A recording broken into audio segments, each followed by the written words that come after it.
Ouais, ça ira, ça ira. Ok. Ok. Salut YouTube, c'est Super Boki. Aujourd'hui, nouvelle petite interview où j'ai le plaisir de recevoir, ou plutôt de re-recevoir, le fondateur du podcast jeux vidéo Level Max. Ouais, je te dis re-recevoir car figure-toi, on a déjà enregistré cette émission une première fois, mais quelqu'un de nous n'avait pas correctement réglé les niveaux sonores pendant l'enregistrement, le rendant ainsi inutilisable. Spoiler, c'était pas lui. Cette intro elle a duré un peu trop longtemps comme d'habitude, donc je me tourne maintenant vers notre invité avec une nouvelle question des plus originales. Salut Terry, comment ça va? Salut Super Boki, ça va et toi? Bah écoute, très bien, très content de te re-recevoir pour re-reparler de jeux vidéo. Eh ben, remercie. Pour commencer, Terry, qui es-tu? Euh, Terry, la question vague. Bah écoute, j'ai Terry, voilà, je fais du podcast, j'ai 42 ans, voilà. Podcast jeux vidéo. Très bien, merci pour cette déclaration concise. Est-ce que tu pourrais expliquer ton podcast aux personnes qui n'auraient peut-être jamais entendu parler de Level Max? Et ils sont nombreux, j'en suis sûr. Alors, Level Max, c'est quoi? C'est un podcast, on est une bande de 8 personnes, de potes, et on se réunit pour parler jeux vidéo. Level Max, c'est 3 émissions, 3 formats. Le principal Level Max, c'est un thème qu'on va traiter pendant 3, 4, 5 heures, plus si affinité. Et le Bricky Max, c'est un format beaucoup plus court qui dure 1h30 en moyenne, qui est un format porté sur l'actualité du jeu vidéo du mois, où on va revenir sur, on va faire une sélection de news qui nous ont marqué, les événements où sortir en France, les jeux gratuits du mois, les sorties de jeux, les choses comme ça. Voilà, c'est un enchaînement de chroniques. Et la dernière émission qui est Sandmax, qui arrive plus occasionnellement. C'est un membre de l'équipe ou un invité ou qui va revenir sur ses musiques du cœur pendant environ 1 heure. D'accord. Et du coup, donc toi comme tu le dis, c'est des formats libres. En gros, vous n'avez pas de limite de temps comme ici, cette interview qui est censée durer entre 20, 25, peut-être 30 minutes. Vous, en gros, vous traitez votre thématique et quand c'est fini, c'est fini. Alors ça, c'est pour Level Max. Ouais. Pour Pour Level Bricky Max, Max, on essaye vraiment de se tenir à un format plus court parce que, mine de rien, on fait 2 émissions par mois. C'est du boulot, c'est Oui. du temps. C'est de la préparation, c'est du montage et ainsi de suite. Et donc, on essaye de se faciliter la vie tant bien que mal de façon à ce que on ait que du plaisir pour l'enregistrement, quoi. Surtout Et que, j'en profite aussi. Hein, ouais. Oui, vas-y. Je veux dire, surtout que vous, vous enregistrez dans des conditions IRL, c'est-à-dire qu'en gros, tu as vraiment un home studio et vous vous retrouvez ensemble pour faire les émissions.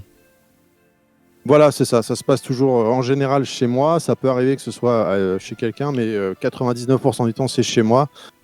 J'ai une table de mixage, des pieds, des micros, Super. séquenceur, tout ça, et on est 8. Voilà, donc il y a, j'en profite, Kounet, Pilaf, Big Yoshi, Clad, Nostal, TMDJC, Monsieur Fisk et moi-même. TMDJC, Voilà. petit nouveau sur le podcast. Alors oui, c'est le dernier membre arrivé dans l'équipe, mais c'est pas vraiment un nouveau dans l'univers du Oui. podcast. Ça fait déjà bien plus longtemps que nous qu'il sévit dans le milieu. Oui, c'est vrai. Et mais il avait déjà fait des émissions avec vous, avec Level Max. Oui, tout à fait. Ouais. On avait fait l'émission dédiée à Street Fighter où il était venu avec FQPH voilà. On avait fait l'émission Les Crosseurs de Capcom avec lui et encore FQPH et Wellcook de Bas Gros Point. On avait fait les Game Co Days aussi où on avait couvert le gros événement de l'association Game Co. On s'occupait de la scène pendant 2 jours. On avait fait enchaîner des interviews sur scène. Ouais, c'était cool, ouais. Donc merci pour cette présentation de ton podcast, enfin de votre podcast. Oui, maintenant, voilà. on va entrer sur une partie un peu plus intimiste pour le podcast, celle que nous appellerons gentiment le Inside Terry. Ton histoire avec le... Ton histoire la dernière fois, je l'ai dit, ça va se retourner contre moi, ça. Mais vas-y. C'est ça. Ton histoire avec le jeu vidéo, elle commence comment? Alors, elle commence comment? Le problème, c'est que j'ai un doute à chaque fois. Ma première rencontre, je crois que ça devait être avec un Amstrad ou un Atari. Non, même pas. Je crois que c'était avec un ColecoVision sur. T'étais même pas né, je pense, sur Donkey Kong et Zaxxon. Alors, je sais plus si c'est cette console ColecoVision ou la console de Mattel, je crois. Enfin, c'est ma première console que mes parents ont achetée. que j'avais eu. À la base, c'était mon beau-père qui l'avait acheté pour lui, mais je crois que ça devait être ça, ou je sais plus. Honnêtement, j'ai quasiment touché à tout, quoi, mais je sais plus si c'est celle-là ou l'Amstrad, la plus ancienne des deux, mais D'accord. Et voilà, donc, ouais. donc du coup, c'est une console que tu as eu chez toi. C'était pas genre chez le copain d'à côté ou quoi. C'est vraiment un truc que tu as eu chez toi et que tu as pu toucher toi-même et utiliser quand tu voulais. Alors, l'Amstrad, non, hein, ou l'Atari 2600, non, c'était chez des amis, mais par contre, l'Intellivision, ouais, avec Zaxxon et Donkey Kong et Time Pilot, même, je me rappelle. Ça, ouais, par D'accord. contre, ouais. Et ça, c'est quoi? C'est milieu des années 80 à peu près, Colicos? Ouais. Oui. Ouais. D'accord. Et du coup, depuis ce temps-là, ton histoire avec le jeu vidéo, elle a toujours duré ou à un moment t'as fait un break parce que t'avais d'autres priorités dans la vie ou d'autres activités qui prenaient le pas sur le Non, jeu?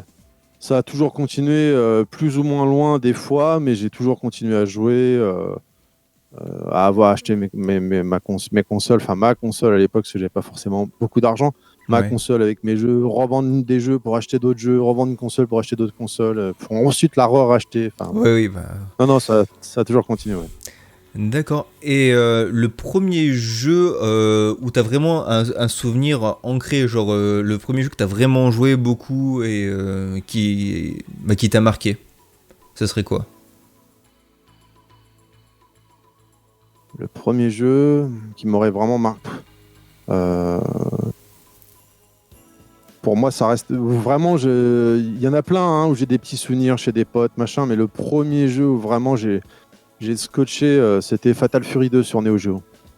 C'était mon premier jeu Neo Geo. D'accord. Et Neo Geo, tu l'avais la Neo Geo ou tu avais un copain qui avait la Neo Geo? Non, je l'avais acheté à un mec au collège. J'avais vendu un rein, ma mère.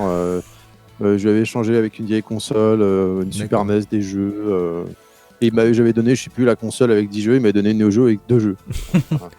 D'accord. Donc suite à ça, t'as été le copain populaire de l'école qui avait la Neo Geo et que tout le monde voulait voir ou c'était Ouais, ouais. on était à l'époque, faut se remettre dans le contexte. Les jeux vidéo, c'était pas comme aujourd'hui où il y a partout, il y a des consoles chez les gens. À l'époque, on était un petit groupe Ouais. de fondus de jeux vidéo. On était un peu les ringards du collège, quoi. Les mecs regardaient de travers, on nous crachait dessus. Enfin bon, j'exagère, mais c'était pas comme aujourd'hui, quoi. Aujourd'hui, tu vas chez des gens, il y a une console, ça te choque pas. À Ouais. l'époque, tu vas chez des gens, il y a une console, tu dis ah tiens, t'as des enfants, ah bah non, c'est pour moi. Ah d'accord, bon.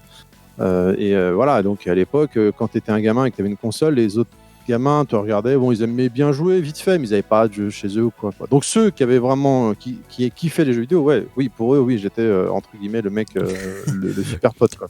Le mec à la Neo Geo, c'est lui. Voilà, après j'avais que 2 jeux, hein. Ouais. J'avais, Du coup, je te dis, Fatal Fury 2 et Alpha Mission, quoi. 2. D'accord.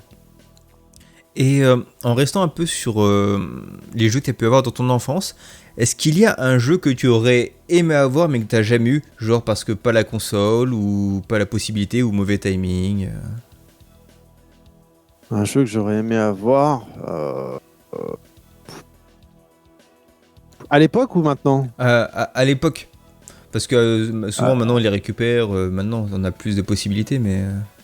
À l'époque, non, je crois que j'ai réussi globalement à acheter tout ce que j'ai eu envie. Mais après, le truc, c'est que des fois, comme je te disais tout à l'heure, je revendais pour Ouais, bah oui. racheter. Donc, des fois, j'ai dû malheureusement me séparer d'objets que j'aimais beaucoup, de jeux que j'aimais beaucoup, pour acheter un autre jeu qui me faisait aussi envie, pour finalement y jouer, être un peu déçu, ou y jouer un certain temps, et puis le revendre Ouais. et racheter l'autre, quoi. Est-ce qu'il y a eu des jeux, je parle ici de tout ton parcours de joueur, où tu as eu une grosse attente et au final ça fait pchit, genre le jeu tu te dis oh là là je l'attends, il est trop bien, et au moment où tu l'as eu, bah t'as fait ouais bah bof. Ouais, Brink, Brink. sur Xbox 360 et PS3, c'était un mélange, c'était un FPS, un mélange en gameplay Mirror Edge et en graphisme post-apocalyptique un peu. D'accord. C'était des multijoueurs. Et en fait, ils me montraient. Moi, je suis un grand fan de Mirror Edge. J'ai vraiment adoré Mirror Edge, un FPS au gameplay assez spécial où tu cours partout, tu sautes sur les murs. C'est un peu le gameplay Yamakasi, quoi. Tu sautes, tu fais des roulades, des glissades, des machins. Finalement, avoir une arme à feu, c'est pas forcément le but. C'est plus s'enfuir et puis mettre des coups de pompe à droite à gauche. Donc, c'est vrai que quand ils ont annoncé Brink, j'étais comme un dingue. J'en Ouais. attendais énormément. Et en fait, ouais, j'ai acheté le jeu en import et tout, ce qui était rare. Parce qu'à l'ère de la Xbox 360, c'est fini ce truc-là. Et finalement, ouais, je l'ai mis dans la console, j'y ai joué 2 fois, je me suis dit non mais c'est de la merde ça en fait. Le gameplay est pas du tout la promesse tenue, Ouais. il n'y avait pas de mode classé, enfin j'étais super déçu quoi. D'accord. Et c'était un jeu genre un triple A ou c'était quand même c'était un petit jeu ou ce que je connais Ouais, pas. je crois que c'était annoncé comme un triple A. Hein, Ah ouais, donc c'était vraiment une grosse production. Belle... Ok. Ouais. D'accord. Et bien pour continuer de parler un peu des jeux qui t'ont marqué dans le bon sens ou dans le mauvais sens, on va maintenant parler de ta Madeleine de Proust, un jeu ou une console que tu souhaiterais nous partager ici. Bah la Neo Geo. La Neo Geo. Ouais, parce que pour toi, c'était vraiment à l'époque, ou peut-être même encore maintenant, la console ultime, enfin celle qui répondait à toutes tes attentes ou Ouais, bah à l'époque j'étais très très baston en fait. Et donc la Neo Geo c'était des 80% des jeux sur la console, ou 70% c'était des jeux de baston, c'était des jeux d'arcade, hein, c'était une console d'arcade. Ouais. Hein. Donc ouais, c'était vraiment la console ultime à avoir, parce que c'était vraiment l'arcade à la maison, il n'y avait pas de compromis graphiquement au gameplay quand tu avais un jeu qui était d'arcade, qui était adapté sur console, où les sprites étaient beaucoup moins gros, il y avait moins de détails, machin, du gameplay était moins approfondi des fois, parce qu'il y avait moins de fonctionnalités, de possibilités. Là, il n'y avait pas de compromis. Par contre, c'est sûr que le prix piquait, quoi. C'était 1500 francs la cartouche. Hein. Ouais. Minimum. J'en ai eu acheté plus cher. Ouais, et pour ceux qui voient pas trop la comparaison, par exemple, t'as la Neo Geo, moi j'ai la Super NES. Un jeu de Super NES en moyenne, ça coûtait combien à l'époque par rapport à un jeu de Neo Geo? Un jeu Super NES, c'était 500 francs, on va dire. On va arrondir à 500 francs. Ouais. Et un jeu Neo Geo, c'était 3 fois le prix. Minimum. Moi, je me suis vu acheter King of Fighter 96, 2690 francs. Et t'es toujours en train de le rembourser actuellement Non, mais à l'époque, je travaillais, j'étais en apprentissage, je travaillais, D'accord. et j'avais économisé l'argent de Noël, de droite et de gauche. Enfin, j'avais économisé, j'avais acheté un jeu. Par contre, il venait de sortir. Je l'avais pas acheté 3-4 ans après, machin. Je l'avais acheté. Le magasin en avait reçu deux. On avait reçu Ouais. un, pardon. Et je suis arrivé, je dis, vous l'avez reçu? Le mec, il me dit, ouais, il allait le tester, le vendeur. Je dis, ok, je reviens. C'était à Paris, et je vais à une autre boutique où je l'avais réservé. Je dis, vous l'avez reçu? Il me dit, non. Je dis, bon, bah, j'annule la commande, la réservation. Et je pars à l'autre boutique, je dis, je le prends. Le mec, il me dit, ah, bah, attendez, j'allais l'essayer. Je dis, bah, je le prends. Bon, ok. Bon, bah, du coup, il a pas pu y jouer, et je suis reparti avec, quoi. D'accord. Et déçu? Ah non, ouais. Ouais. J'avais adoré, ouais. Genre, bon, on en reparlera. Non, on n'en reparlera pas. Du coup, niveau jeu de combat, toi, t'étais plus King of Fighters, Street Fighter, t'étais plus quoi? Bah moi, mon pseudo, donc Terry, hein, ça vient Oui. du personnage du héros de la série Fatal Fury. Donc moi j'étais très Fatal Fury, ouais. D'accord. Et donc par extension, effectivement, King of Fighter par la suite, quoi. Je rêverais qu'il ressorte un nouveau Fatal Fury là, Ouais. ce qui n'est malheureusement pas dans les tuyaux, mais j'aimerais bien. Ouais. Ah, peut-être que tu anticipes sur une des questions que je vais te poser prochainement. Désolé. Ah, mais pas de problème. Donc merci pour ce partage sur la Neo Geo. Hein. D'ailleurs, tu disais, je fais une petite digression sur la Neo Geo. Pour toi, les portages Neo Geo par rapport à la version arcade, c'est du arcade perfect.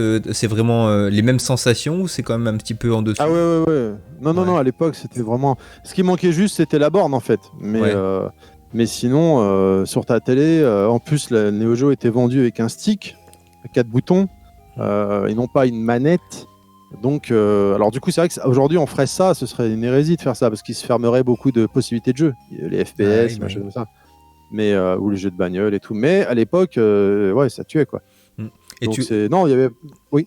Et tu l'as encore la Neo Geo ou Et non, je l'ai revendu pour acheter la borne justement. J'avais une Neo Geo. Ouais, je l'ai revendu plein de fois de toute façon. Hein. Je l'ai racheté plein de fois, et j'en ai racheté une en 2004, je crois, à l'époque. J'avais payé 200 € avec 3 jeux sur eBay. Aujourd'hui, ça fait rien. Aujourd'hui, Neo Geo seul, c'est 400 €. Enfin, voilà, les jeux laissent tomber. Et j'avais réussi. Je m'étais refait une belle collection. J'avais 30 jeux. Et puis en fait, je l'ai revendu pour acheter la borne qu'on voit derrière là. D'accord. Borne qui fonctionne, avec laquelle tu peux jouer. Alors en temps normal, oui. Là en ce moment, elle marche pas, donc il y a un problème. Les panels sont pas reconnus. J'attends l'intervention d'un ami là qui va m'aider. Mais en temps normal, elle marche. Ouais. L'écran va bien, tout va bien. C'est juste le panel J'ai mis un émulateur dedans et il y a un souci entre l'ordinateur et la borne, donc il faut que je le fasse régler, quoi. Ok. Je sais que tu as encore la Neo Geo. En fait, Terry, t'es un petit menteur parce qu'on a fait, lors de la première captation, tu m'as dit que tu avais la Neo Geo Mini. Enfin, un peu. Oui, Oui. oui. J'ai une Neo Geo Pocket que j'ai racheté Color dernièrement. J'ai 2 Neo Geo Mini, j'ai une Neo Geo X Gold. Mais tu m'as demandé si j'ai encore la Neo Geo. Là, C'est pas vrai, pareil. c'est moi, je suis pas assez précis. C'est pas bien ça. Voilà. Ah. Mais oui, la Neo Geo Mini, ouais, je l'ai racheté. J'en ai racheté 2, une Jap et une européenne. Et ouais, voilà. Voilà. Ça prend la poussière sur une étagère. C'est ça. Oui, j'ai testé 2 minutes, c'était marrant et j'ai dit bon, ouais, c'est bon. D'accord, donc un objet de collection. C'est ça. Sans transition, nous allons passer maintenant à la section questions-réponses. Je te fais le pitch, hein. Une petite question ou une déclaration et tu dois me donner un avis rapide et concis là-dessus. Terry, je te demande un peu de concentration s'il te plaît. Tu penses quoi Ça va être dur. des consoles qui ont des manettes à 2 boutons? C'est lamentable, c'est nul à chier. C'est pas très mauvaise expérience de gameplay. Ouais, bah, je sais que quand il verra la vidéo, il y en a 2, ils vont m'insulter, mais On les embrasse, hein, d'où ils sont. voilà, exactement. Ouais. Surtout qu'ils peuvent pas la ramener là, donc je suis tout seul, je peux dire ce que je veux. Les DLC payants. Est-ce que pour toi c'est un peu le cancer du jeu vidéo? Ouais, ça devient progressivement, ouais. Au début, non. Je trouvais qu'au début, c'était une bonne idée de rajouter du contenu supplémentaire une fois que le jeu était sorti, que les mecs continuent à bosser dessus, à faire des trucs. Aujourd'hui, on voit bien qu'il y a beaucoup de jeux où maintenant, en fait, le jeu est créé à la base et volontairement, ils vont couper un morceau et ils vont le mettre en DLC, quoi. C'est ça, bah, je suis d'accord avec toi là-dessus, dans le sens où avant le jeu, comme tu dis, était terminé, fonctionnel comme il faut, et des fois maintenant le jeu est limite même pas encore tout à fait terminé, et par le biais de DLC, ils rajoutent des quêtes qui auraient pu être mises de base et qui étaient prévues pour être mises de base, et en fait ils refont du pognon dessus, quoi. Donc, oui, bah on peut parler citer Prince of Persia sur PS3, là, celui en cel shading. Ouais. La fin était en DLC quand même. C'est ça. C'est quand même pas fort. On se reconcentre. Tu préfères un bon jeu d'arcade ou un mauvais AAA? Ah non, un bon jeu d'arcade, bien sûr. Un bon jeu d'arcade, un exemple, comme ça, pour les gens qui ne connaissent pas. En arcade, bah, t'as Windjammer, en platformer à 2, t'as Spin Master que sur Neo Geo qui était génial, t'en as plein des jeux d'arcade comme ça. Un bon jeu d'arcade sur PC Engine? Bah t'as les jeux Neo Geo, même si c'est pas des super versions, mais non, je charrie. Ah, la PC Engine, t'as plein de bons titres aussi, hein. Vigilante, moi j'ai le souvenir, il me faisait baver dans les pages de Console Plus, l'adaptation sur PC Engine, quoi, qui était une tuerie d'ailleurs. Il y a plein d'autres. Hein. La franchise Final Fantasy, t'es passé à côté ou ça a été un coup de cœur pour toi? Ah non, je passais à côté complètement. Moi, plus jeune, comme je te disais tout à l'heure, j'étais très combat. Donc les RPG, les machins, moi, ça me m'est passé à côté totalement. Je découvre finalement depuis maintenant 8-10 ans, je pense, je me suis mis aux stratégies, RPG, tous ces genres de jeux, quoi. Par contre, c'est vrai que maintenant, je vais à fond dedans, mais au début, Bah d'ailleurs, Final Fantasy, j'en ai même pas fait un seul encore. J'ai failli acheter le dernier, là, le 7 remake, là. Ouais. Et vu que c'est la première partie, donc ils vont forcément faire la deuxième après, et on va attendre l'édition globale. Oui, hein. Et je pense même qu'il faudra une partie 3, vu où est-ce que la première partie mène, c'est... Et j'ai fait la démo, j'ai trouvé que c'était très sympa par contre. Ah oui, par contre c'est super sympa. C'est moins l'univers RPG à l'ancienne, comme vu que c'est un remake, c'est normal, hein, ils se mettent un peu au niveau des standards du jour. Mais ouais, ça peut être une approche sympa. Ouais. Et tu parlais de jeux de combat. Final Fantasy, à l'époque de FF7, FF8, ils ont fait un jeu de combat sur PlayStation qui s'appelait... je vais mal le prononcer. Sur PS3, non ? Non, sur PS1. C'était pas Dissidia, non, sur PS3 ? Ah oui, mais ça c'est un jeu à peu près réussi. Ah bon ? Ouais. Ah d'accord. Ils ont fait un jeu qui s'appelait Air Guys ou Air Guys, je sais plus. Un jeu un peu la Tekken. Ah, Air Guys, ça me dit quelque chose, mais j'ai pas fait, non. Et en gros, en plus, il était en 3D celui-là. Oui, mais 3D PlayStation 1, début PlayStation 1. Et très très très moche et très compliqué à jouer, quoi. En gros, ils ont surfé sur les licences de personnages de Final Fantasy pour faire venir du monde, sauf qu'au final, le jeu est pas jouable, quoi. C'est... Enfin, Donc voilà, un très mauvais jeu de combat que nous vous conseillons. Moi, je conseille pas ça. Level Max, c'est ton petit bébé.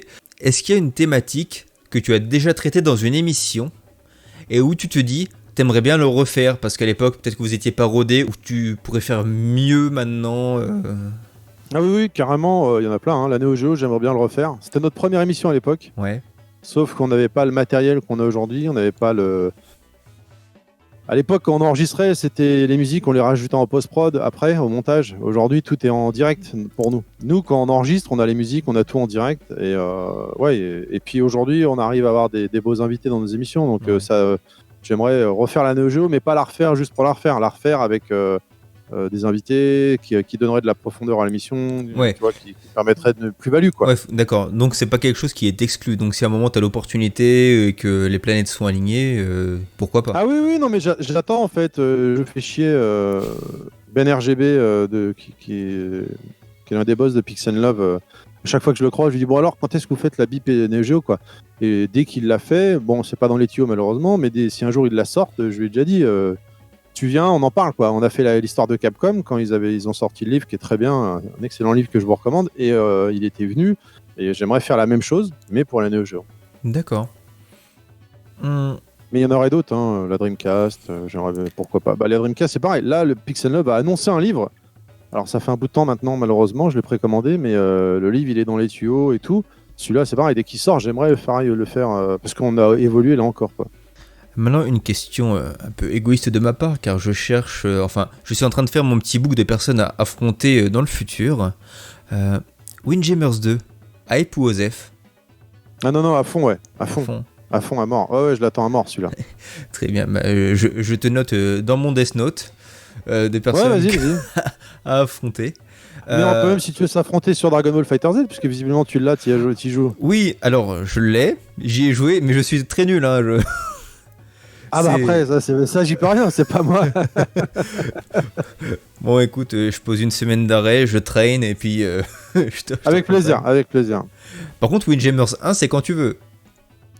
Ouais, avec plaisir aussi. Je l'ai racheté sur Switch et sur PS4, donc clairement, ouais, bien sûr. Ouais. Alors sur Switch, pardon, c'est la version. Ah non, c'est le remake aussi sur Switch. Il y a le mode online dessus, donc ouais, carrément. Pour terminer ces petites questions, tu te doutes bien que maintenant, moi, en tant que youtubeur, je suis un mec qui a des relations.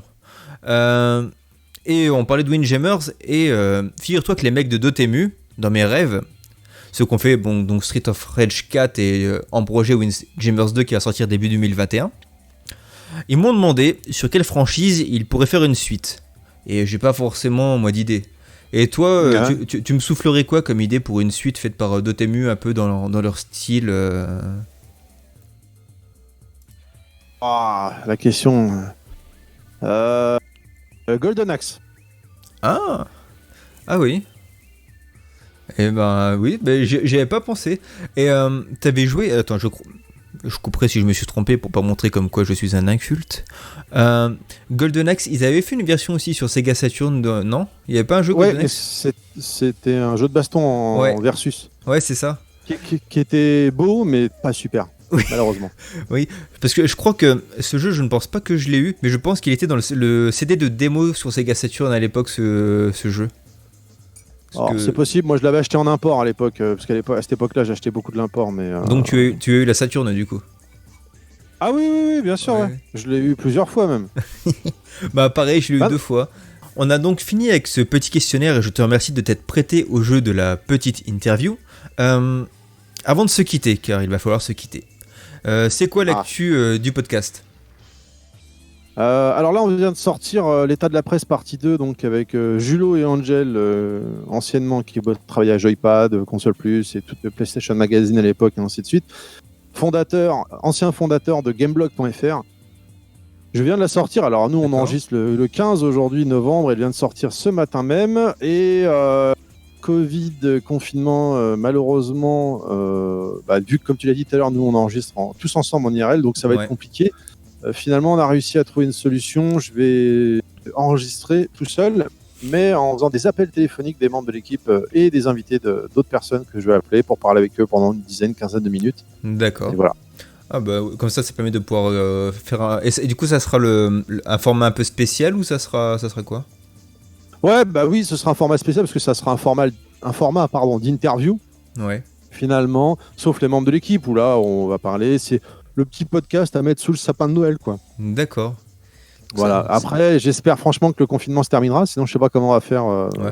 Après, des émissions comme Soundmax, c'est peut-être un peu moins compliqué à réaliser. Ouais, bien sûr. Oui, mais le souci, si tu veux, c'est le son toujours en fait. Ouais, Aujourd'hui, on a réussi à avoir une certaine qualité de son, on est assez fiers du résultat. Passer par Discord comme on fait aujourd'hui ou d'autres, je suis pas forcément fan. On a fait un essai une fois, j'étais pas convaincu. J'ai pas forcément les connaissances non plus, parce que je pense à la case rétro qui passe. Alors, il passe par Mumble, ouais, c'est et Mumble, le son et le son est nickel, ce qu'ils font. Mais moi, j'ai pas ces connaissances-là. Et puis, quand tu fais ça, ça sous-entend que tout le monde doit investir un minimum, avoir un micro, un minimum, et non pas un kit piéton ou quoi, ce que tout le monde n'a pas forcément dans l'équipe. Ouais, bien sûr. Donc, je préfère rien faire que faire de la merde, quoi. Non, mais ça s'entend. On se dirige tout doucement vers la fin de cette petite interview. Je tiens à rappeler que pour ceux qui ne connaissaient pas Level Max, si jamais vous trouvez le temps long pendant cette période de confinement et que vous êtes passé à côté des podcasts de Level Max, dites-vous qu'il cumule un temps d'émission global de 11 jours, 4 heures et 33 minutes. Un peu plus maintenant avec le nouveau podcast qui vient de sortir. Donc si vous écoutez 4-5 heures de Level Max par jour, il devrait vous tenir compagnie jusqu'à la fin de ce confinement, je l'espère. Cette petite interview en compagnie de Terry se termine maintenant. Donc merci à toi de t'être prêté 2 fois du coup au jeu de la petite interview. Avec plaisir, merci à toi également. Je mettrai dans la description les liens vers tes différents réseaux et sur les différentes plateformes de podcast où on peut retrouver ton émission, bien entendu. Avant de partir, n'oublie pas le petit pouce bleu, le partage et même l'abonnement si tu as envie d'être sympa. Je vous dis donc à très bientôt pour de nouvelles petites interviews. Salut Terry, salut YouTube. Salut, bientôt, merci encore, ciao.